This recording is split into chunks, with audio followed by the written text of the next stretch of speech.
A Ukrainian drone offensive against energy facilities in Russia set off a fresh wave of counterstrikes. Reports say the attack targeted Russia's northwestern port of Primorsk. On August 14th, Ukraine claimed one of its boldest strikes yet.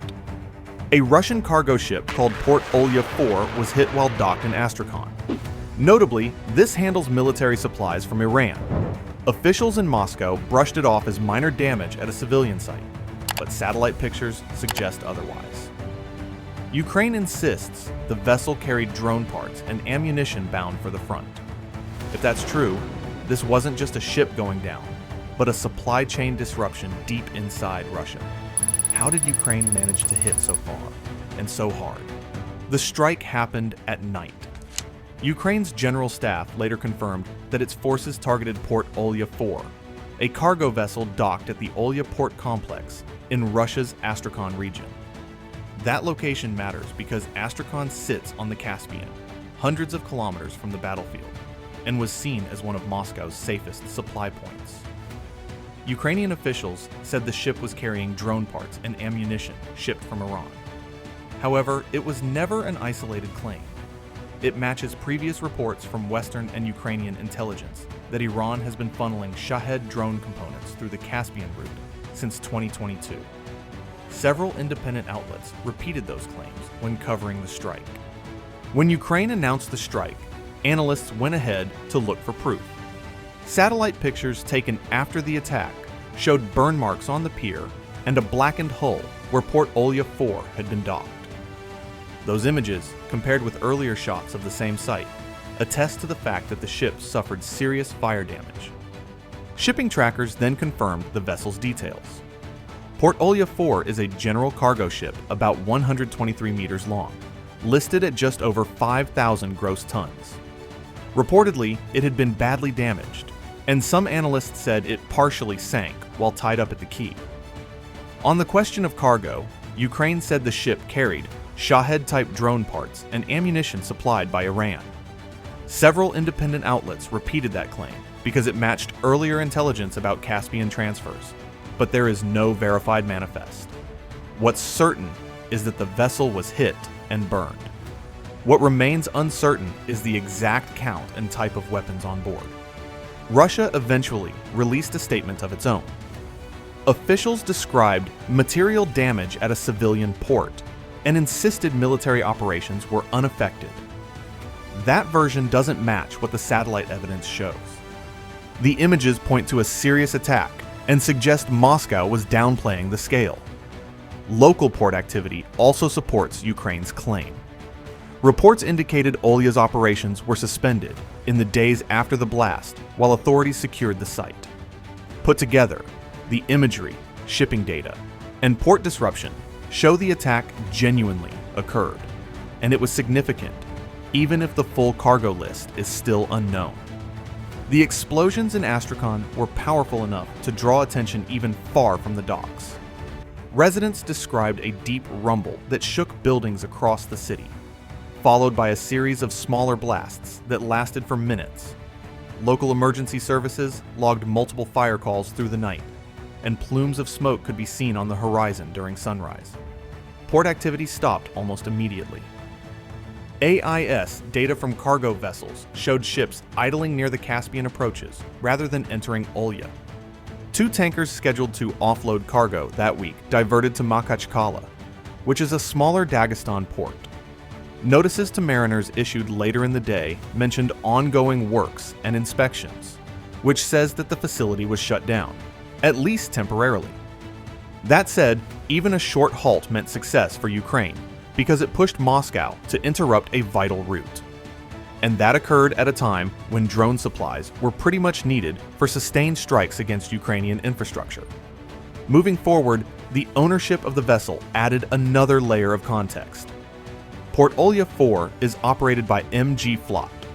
The said company was previously sanctioned by the US and the European Union.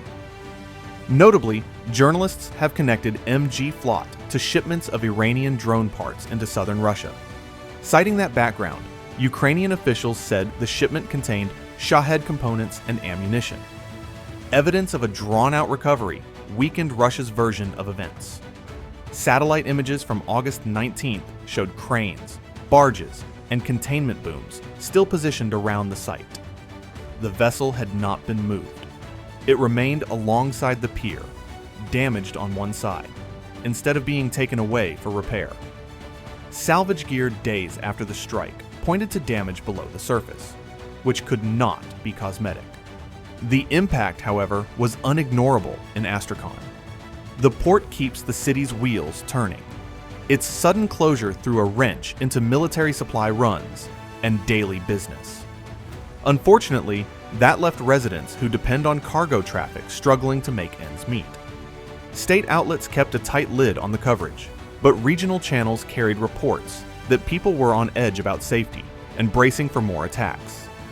On top of cutting supply lines and slowing trade, the Olya strike also shone a light on a shipping company already in hot water over sanctions. Additionally, it hit a community that primarily believed geography alone would shield it from the war. The strike on Port Olya 4 mattered less for the flames on the pier than for what it let drop about Ukraine's reach. Astrakhan sits more than 600 kilometers from the front. A hit there shows Ukrainian long-range drones, or similar systems, can travel much deeper into Russian territory than Moscow had admitted. For Russian planners, that means sites once considered out of range now need protection. Covering those sites is costly. More radar stations, more interceptors, more crews on alert. Stretching forces across such a huge landmass almost guarantees gaps, and Ukraine has already shown it knows how to exploit them. Every drone that gets through weakens the image of control the Kremlin has worked to maintain. The strike also complicated the Iran link. Tehran has supplied the engines, fuselages, and electronics that keep Russia's drone campaign going. The Caspian route had been a discreet way of moving those parts north. Kyiv highlighted that route for everyone to see by targeting Olya. Sanctions monitors are now under pressure to follow Caspian shipping more closely, and insurers may think twice before covering vessels suspected of moving banned cargo. Undoubtedly, the timing is difficult for Russia's military. Shahed drones are still among its cheapest and most useful strike systems, especially against Ukraine's power grid. Any pause in deliveries slows replenishment. Even short delays mean fewer drones in the field, and that reduces Russia's ability to keep up steady attacks. A slower rhythm gives Ukraine breathing space to reinforce air defenses and repair energy sites. There was also a political impact. Astrakhan residents had not lived with the constant alarms and strikes that define life in Ukraine's frontline cities. An explosion that rattled buildings across the city brought the war home in a way propaganda had long denied. The belief that distance offered safety cracked, and that change in perception carries its own weight. The strike also raised questions about Russia's supply routes. If Olya can be hit, Moscow will look to move cargo through other Caspian ports or overland. Both options are slower, more obvious, and more expensive. And every adjustment takes time, which gives Ukraine more chances to target new routes. Now, let's understand the legal and international ramifications caused by the strike. Practically, it threw lawyers and diplomats into the mess. Suddenly, it wasn't just smoke and fire at the pier, but a courtroom fight waiting to happen. Civilian ships are supposed to be off limits. Everyone knows that. But there's an exception no one forgets. Once a ship carries war cargo, it's fair game. Kyiv said this one was loaded with drone parts and ammunition. That alone, they argued, made it a target under the Geneva rules. Moscow fired back, calling it an attack on a civilian port. That line wasn't meant for Astrakhan. In actuality, it was meant for the cameras, for the embassies. Russia has leaned on that script before, trying to brand Ukrainian strikes as reckless. However, MG Flot made the story messy. And then there's the money trail. Caspian shipping runs on international insurance, and insurers hate surprises. A strike on a sanctioned ship suspected of carrying arms? That's the kind of incident that makes premiums skyrocket. Suddenly, Russian-linked carriers face higher costs and fewer options. Every hit like this tightens the noose. The strike is gold for sanctions monitors. Once it's public, it's harder to disguise Iranian shipments as routine grain or steel. More eyes, more paperwork, and more blockages make the pressure pile up. Ukraine has played this card before.